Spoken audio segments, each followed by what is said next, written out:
you know, because the movies come on drives now, I think. So that's a weird mistake, Universal. What are you doing? Wow. And Universal had just publicly opened up that they've abandoned their campaign for Oscar considerations for cats. Yeah. Wow. Like, Dude, like, jump ship. abort. Danger, Will Robinson. Oh my god, I can't believe that. They got both of them. Yeah, they deserve more. They should. We need like a plane crashing. Fucking. Hi, cats. That's. So I'm sorry, Diego. I remember you saying you were interested in seeing it, or you wanted to give it a chance. Oh, fuck that. I never said that. I just had that. I always had that in the back of my mind, and I was like, "Whoa!" Like I never want to see fucking cats ever. In some lighter news, A24's Uncut Gems is breaking records, and now that it's opened wide, it could very well break the Hereditary record for top-grossing film for the indie studio. I gotta go see that. I gotta go. I saw it. I've Is heard, it good? Ooh, yeah. I've heard nothing. You'll love it, man. Okay. I've heard nothing but great reviews. I've heard good performance by Adam Sandler in this one. It's better than good, man. It's like the best thing he's done in years. And He still got it. Yeah. Man. That's all I gotta say is he can still. He's That's still what I'm got saying. it. I think he just needs that script that Or somebody pushing him. Yeah. Like, hey, do this, and he's like, all right. Dude, A24 has been like dropping the heat. Like they dropped Euphoria, they dropped Uncut Gems on us, like Lighthouse. Like they've been dropping that fire, bro. Midsummer. Yeah. Boom. Dude, All of it. That's one I haven't seen yet. I have to see that. See, that's what we were talking about the other day. Like like these independent studios kind of have to hit it out the park, and they're showing that they can compete with the bigger studios, which bring out garbage most of the time and stuff. I'm not trying to shit on big studios, but I think that's how I Uncut feel. Gems did like the best, like I think it was like pre-screening numbers like ever. Really? It's like at the top, yeah. because everybody was trying to see Adam Sandler. How he's Of course, doing this yeah. one. It's like they've never seen him like that. Punch Drunk Love. Yeah. is a serious role. What was that 9/11 one? You always talk about Rain Over Me Yeah, or Rain whatever. Over Me. Yeah. That was funny. I thought about you. I was like, this guy's always talking about how Adam Sandler can still act, and now he finally comes out with something that's not. Yeah, but like it takes him that long. I feel like it takes him, I think because he's been goes pushed. on- He's been pushed into like. He's got been Happy cor- Mad. He's got been Happy cornered Madison. by Netflix. I think he's kind of in a corner right now because Yeah. he has that 5 or that 8 movie deal or whatever he had signed on for. That's true. So I think he's. I mean, he's making money. So I mean, who cares? Yeah. But It's he's because getting like paid. like that Happy Madison studio. It's not the same that it was back in the early 2000s or late 90s because I think it's just that our humor has changed. Yeah, You know because what I mean? they haven't. I think they haven't progressed They with haven't the grown. times. Yeah. So like they're still trying to do the shit that they did like back in 2003, which is like Grandma's, whoa. it's like Grandma's Boy. And like shit Grandma's like that. Boy. I love to see, but it's not like But that's the But that's thing. funny, Is, yeah. Because someone tried to make a movie like that again, or movies back then like Superbad, or they did what's it, Good Boys. Mm-hmm. But I mean that's along which the I lines. still Of, yet to see. I that's heard it's along really the good. lines of those movies because it is from Seth Rogen. But I mean, like movies back then that were made early 2000s, if they tried to make them now, there'd be so much controversy over all that stuff because it's out of time. Think about like Big Daddy and stuff like that. Like those are good movies, yeah. but they're period pieces, Yeah. and they worked Yeah. because they went with the times. Yeah. And at a certain point, he like lost track because he was for a while with Mr. Deeds and Click and all those films that he was doing. It was like he was progressing as he was getting older, and he became more mature and more mature. And after Grown Ups, it's like he lost that. Yeah. You know what I mean? And he just kind of at a standstill. This is what I'm doing. I don't care anymore. You know what I mean? It's like he stopped evolving. Yeah. And so now, all these years later, I feel like it's amazing to get a breath of fresh air. I know you guys haven't seen it yet, but definitely check that out. spend your money on it because it's so worth it. It's so worth it. It's like a panic attack fucking movie. I think he's like he has that hunger again. It's from the guys who did was the Good Time with Robert Pattinson. Oh, okay. Yeah. Good. And it's just like that film. Like, it does not let up. I was excited from the time I saw the trailer. I think the 25-second little thing of him just standing there. I remember I sent that to you, and I was like, "Oh my god, There's no type of I don't know what this is. What's going on?" But I fucking see him just standing there with a bloody nose, and it's like, "Oh fuck, he looks intense." I've never seen Adam Sandler look like this before. I'm trying to see that diamond Furby dog. That diamond Furby doll, dude. I'm trying to see that. Yeah. But yeah, I'm definitely interested. I'm definitely, that's not going to be on the books to go see. Definitely one. It just came out. Yeah. So. On the 25th. Christmas Day. Wide, yeah. So check it out. Moving on to my last piece of news, James Cameron's cult classic The Abyss has sadly never been released on Blu-ray, along with True Lies, actually. However, HBO is now streaming the brand new 4K transfer in HD for the first time in its original aspect ratio.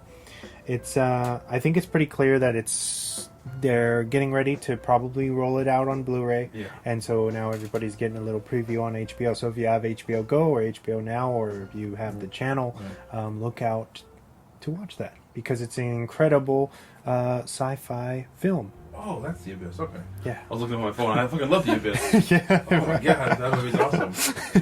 Yeah, for some. I always get that one and The Sphere. Sphere sucks. Confused. They're both underwater. Okay. Yeah. Also, underwater looks really good. Yeah. And that's coming out pretty soon. Yeah. So you guys should check that out. There's a new trailer. Yeah. It looks pretty cool. It looks fun. Like a video game, I think. To me. Cloverfield. Spoiling shit. I'm just kidding. Alright, moving on. And now it's time for the weekly recommendations. Alright, James. Alright. So I got 3. One is a documentary. Jesus Christ. I speak English. It's by, it was produced by Sylvester Stallone and a boxing company called DAZN. I don't know what that stands for, but it's called One Night.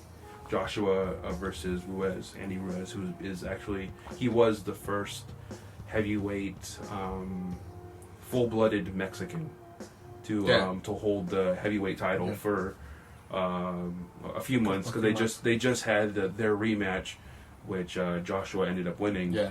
But the first fight that they had was pretty much like a fluke of Andy Ruiz.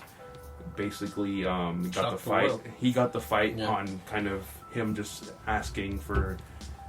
He asked to get the fight because the guy who Joshua was supposed to fight ended up failing a drug test 3 times. Yeah.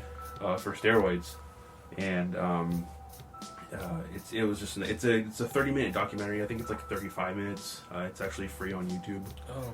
You can watch it. It's really cool. It's basically Sylvester Stallone called him like the Mexican Rocky because he's just like he's like 5. I think he's 5'11" or 6 feet. Oh, okay. And the guy he fought was like Sylvester Stallone. He calls him like the British Adonis.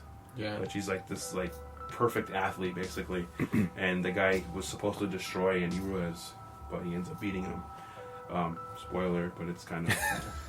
If you're a boxing fan, you would know that this happened. Yeah. It's a really cool, inspirational 30-minute documentary. So check that out. Nice. And my other one is Borg versus McEnroe. Oh yeah, this movie, Shia LaBeouf and some other guy. Sorry, some other guy. Shia LaBeouf. That's all I need to know. It's basically the battle that McEnroe and Borg. You get to see where this battle between these two guys kind of McEnroe, this young American tennis player who's kind of hot-tempered and doesn't take shit. He's basically like a Happy Gilmore of the tennis world. Okay. And he cussed during interviews. He talked shit to people he talked shit to the refs and stuff on the court, to the players. He broke his tennis racket a bunch of times. But it's a really cool little thing, a movie about their battles between each other. Nice. And my last one is The Lighthouse. You saw it. Yeah. It's good. Yeah. Wow. Such a That trip. That movie's Such a fucking. trip. You saw it too? Yeah. I'm sorry, my language. That movie is insane. Definitely check that out. Yeah? It's really good. What did you like better, The Witch or The Lighthouse? Oh, it's tough because they're so different. Uh-huh. The way this is shot, The Lighthouse, it's shot entirely in black and white. I know, and it's like the smaller And it's ratio, the small like the classic yeah, ratio. It's like right? classic. It's like a box. When I first started watching it, I'm like, what the fuck? Like, did I download the wrong one? Like, did I stream the wrong one? What's going on here? Like, what's going on? But it's meant to look that way. I think who's the director? Robert Eggers. That's Robert why I Eggers. asked you. Yeah, I know saying he did The Witch, but it's he intentionally. I researched the movie after I watched it, and he did that on purpose to give it that old time feel. Mm-hmm. And the audio is the same way. It's really there's no it doesn't sound professional, like when you're watching a movie and the audio sounds like filtered. So and clean. okay. So it's like It's like he's holding like a cell phone, and they're catching it on the mic. really? It's like that's how the audio sounds. Okay. Not clean. It's like I'm trying to get at, but it definitely adds to the Atmosphere. the atmosphere of the movie, and it's really good. That movie's a trip. That's the one that I really was bummed that I wasn't able to watch in time to do the best of. Yeah. So I made sure to say, hey, like, this is just what I was able to see. Yeah. So, I'm sure there's others that escaped It's such a plot twist to it. That one and then there's so many interpretations to what the ending and what the whole movie can mean. It's all really how you take it and how you kind of feel at the time the movie's over. And I think Robert Pattinson is genius. William Dafoe kills it. The whole movie is them two in a lighthouse talking to each other the whole time, drinking kerosene or whatever the hell they drink. But it's insane. Good movie. It's one of those movies where you kind of pay attention to the isolation of a human being and what it does to you and stuff. Yeah, like the maddening of just being alone with two people or with one other person for 2 months at a time, and how that fucks you up. Pardon my language. I've heard it's Pardon my French. it's very David Lynch Yes. Yeah. esque. It's really good. Especially there's moments where they're just eating, and they're kind of just like staring at each other, like eating food, and it's like, this is intense. Like, I don't know what's going on, but this is intense. It's the ending, man. There's things in this movie. I'm gonna watch it again definitely, but there's things in this movie where I'm like, what's the point of this? Why is this in here? And I definitely want to watch it again. All right. Yeah. Maybe we could do a future episode. That'd be fun. It's been a long time since we did something that's like contemporary. Yeah. So that'd be fun to do. That would be a wild ride. Diego, you're 4, right? Yes. So I'm gonna go a lot. I'm gonna go in a lot with Larry Clark and Harmony Korine on this one. Mm-hmm. For people that don't know, Larry Clark was a photographer that released a book called Tulsa, who actually depicted a lot of his friends doing heroin, attempting to commit suicide. It was very controversial at the time. I think it came out like back in the 70s or 80s, I think. Really great photography book for those who are enthusiasts of photography. It's definitely one of my favorites. I picked it up at don't judge me. I picked it up at the swap meet for $10, but it's a good pickup. I definitely recommend it. It's not this is not my rec, but I actually watched his first film, which he actually cleaned up because at the time that he did Tulsa, he did other books. He was actually doing heroin, and he said that he needed to clean up